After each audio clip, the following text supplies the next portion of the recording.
Salam kudus. Kembali lagi di channel ini kita akan belajar tentang kebenaran firman Tuhan. Topik yang akan dibahas adalah tentang pengudusan. Kata dasarnya kudus. Menurut pandangan umum, arti kata kudus adalah suci, tidak berbuat dosa. Namun sore hari ini kita akan belajar arti kudus menurut Alkitab.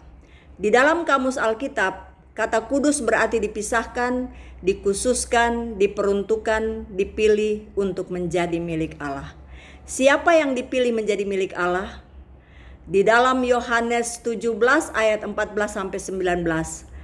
Aku telah memberikan firman-Mu kepada mereka karena mereka bukan dari dunia, sama seperti aku bukan dari dunia. Aku tidak meminta supaya Engkau mengambil mereka dari dunia, tetapi supaya Engkau melindungi mereka daripada yang jahat. Mereka bukan dari dunia, sama seperti aku bukan dari dunia. Kuduskanlah mereka dalam kebenaran. Firman-Mu adalah kebenaran. Sama seperti Engkau telah mengutus aku ke dalam dunia, demikian pula aku mengutus mereka ke dalam dunia. Dan aku menguduskan diriku bagi mereka, supaya mereka pun dikuduskan dalam kebenaran. Di dalam 1 Korintus 1 ayat 2a, kepada jemaat Allah di Korintus, yaitu mereka yang dikuduskan dalam Kristus Yesus dan dipanggil menjadi orang-orang kudus. Jadi orang-orang yang dipilih Allah menjadi miliknya adalah orang-orang kudus, yaitu orang-orang yang sudah dipisahkan, dikhususkan, diperuntukkan, dipilih menjadi milik Allah. Jadi jelas bahwa orang kudus bukanlah orang yang suci atau tidak berbuat dosa menurut pandangan dunia ini. Proses seseorang untuk menjadi kudus di dalam 1 Korintus 1 ayat yang kedua. Dikuduskan dalam Kristus Yesus dan dipanggil menjadi orang-orang kudus. Bagaimana cara Allah menguduskan kita? Di dalam 1 Korintus 1 ayat 30, Allah membenarkan, Allah menguduskan, dan Allah menebus kita. Ada 3 kategori kudus.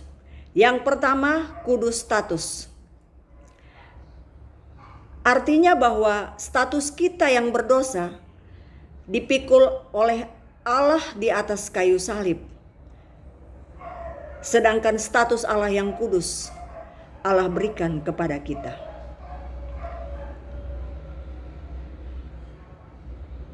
Di dalam Ibrani 10 ayat yang ke-10. Dan karena kehendaknya inilah kita telah dikuduskan satu kali untuk selama-lamanya oleh persembahan tubuh Yesus Kristus. Di dalam 2 Tesalonika 1 ayat yang ke-9, Dia memanggil kita dengan panggilan kudus.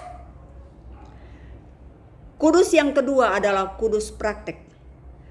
Kalau status kita yang berdosa sudah Allah gantikan dengan status kita yang kudus, maka hidup kita harus berpadanan dengan Injil Kristus. Filipi 1 ayat yang ke-27. Karena Allah memanggil kita bukan untuk melakukan apa yang cemar, melainkan apa yang kudus. Karena itu, siapa menolak ini bukanlah menolak manusia, melainkan menolak Allah yang telah memberikan juga rohnya yang kudus kepada kamu. 1 Tesalonika 4 ayat 7 dan 8. Di dalam Roma 12 ayat yang pertama dan kedua, sebagai orang kudus, kita harus mempersembahkan tubuh kita sebagai ibadah yang sejati. Kita harus menjadi manusia baru. Di dalam Efesus 4 ayat 17 sampai dengan 32. Kita harus berbuat baik. Di dalam Efesus 2 ayat yang ke-10, bahkan Titus 2 ayat yang ke-14. Dan kita sebagai orang kudus harus menanggalkan manusia lama kita dengan kelakuannya. Di dalam Kolose 3 ayat yang ke-5 sampai ayatnya yang ke-10. Kudus yang terakhir atau kudus final. Di dalam Kolose 3 ayat yang ke-4, Apabila Kristus menyatakan diri kelak, kamu pun akan menyatakan diri bersama dengan Dia dalam kemuliaan.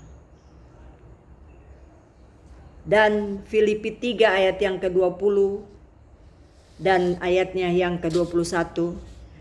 Karena kewargaan kita adalah di dalam sorga, dan dari situ juga kita menantikan Tuhan Yesus Kristus sebagai juru selamat yang akan mengubah tubuh kita yang hina ini sehingga serupa dengan tubuhnya yang mulia. Jadi kalau status kita sudah berubah dari orang berdosa menjadi orang kudus, maka kita layak untuk masuk ke dalam surga. Jadi intinya hanya orang kudus yang masuk ke surga. Orang berdosa tempatnya adalah di dalam lautan api neraka. Dalam setiap penginjilan selalu kita diperhadapkan dengan pertanyaan, kalau memang orang kudus masuk ke surga, bagaimana dengan bunyi ayat dari Ibrani 12 ayat yang ke-14? Berusahalah hidup damai dengan semua orang dan kejarlah kekudusan, sebab tanpa kekudusan tidak seorang pun akan melihat Tuhan. Jelas bahwa kalau status seseorang belum menjadi status kudus, maka sudah barang tentu kita tidak bisa melihat Tuhan. Karena hanya orang kudus yang bisa melihat Tuhan. Jadi untuk ayat dari Ibrani pasal 12 ayat 14 ini, maka di sini saya menjelaskan bahwa ada dua status, ada dua kategori kudus. Di dalam ayat ini, untuk kalimat pertama itu status, itu kudus status. Kudus status artinya bahwa kita harus berbuat baik, kita harus hidup damai dengan semua orang. Itu bukan untuk keselamatan ke surga, harus kita bedakan. Karena untuk melihat Allah itu harus kudus status. Seperti yang sudah saya jelaskan di video-video saya sebelumnya, di dalam video keselamatan. Hanya melalui iman kita diselamatkan, bukan perbuatan kita. Jadi kalau kita mengejar kekudusan, yang dimaksudkan kekudusan di sini adalah kudus status kita. Status kita harus menjadi orang kudus. Baru kita bisa melihat Tuhan. Sedangkan untuk berusaha untuk mengejar kekudusan artinya bahwa sebagai orang kudus kita harus hidup berpadanan dengan panggilan kudus itu.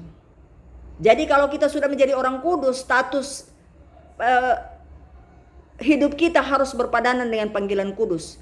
Maka kita harus hidup kudus, kita harus kejar kekudusan itu. Artinya bahwa kekudusan yang sudah kita miliki di dalam Yesus melalui pengorbanan anaknya di kayu salib, darah yang tercurah telah menebus kita, telah mengampuni kita, telah membenarkan kita, telah menyelamatkan kita.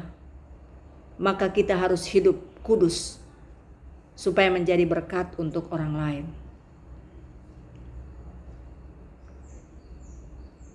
Saya menghimbau kepada kita semua yang mendengar, bahkan yang melihat akan video ini, kita harus memutuskan, maukah kita tetap menjadi orang berdosa atau menjadi orang kudus. Karena waktu kedatangan Tuhan Yesus itu sudah tidak lama lagi. Memasuki tahun 2023, dunia akan mengalami resesi. Kita tidak usah takut, karena Alkitab sudah menjelaskan bahwa menjelang kedatangan Tuhan, dunia akan mengalami kesukaran. Jangan kita takut kepada dunia ini, tetapi takutlah kepada Tuhan, karena Dialah sumber segala-galanya. Mau selamat harus menjadi orang kudus. Dengan perbuatan kita tidak bisa masuk ke surga. Hanya dengan iman kita memiliki kepastian keselamatan di dalam surga. Tentukan pilihanmu dari sekarang. Tetaplah setia. Mengucap syukurlah senantiasa, karena apa yang Allah buat itu baik dalam hidup kita. Terima kasih, selamat sore, salam kudus.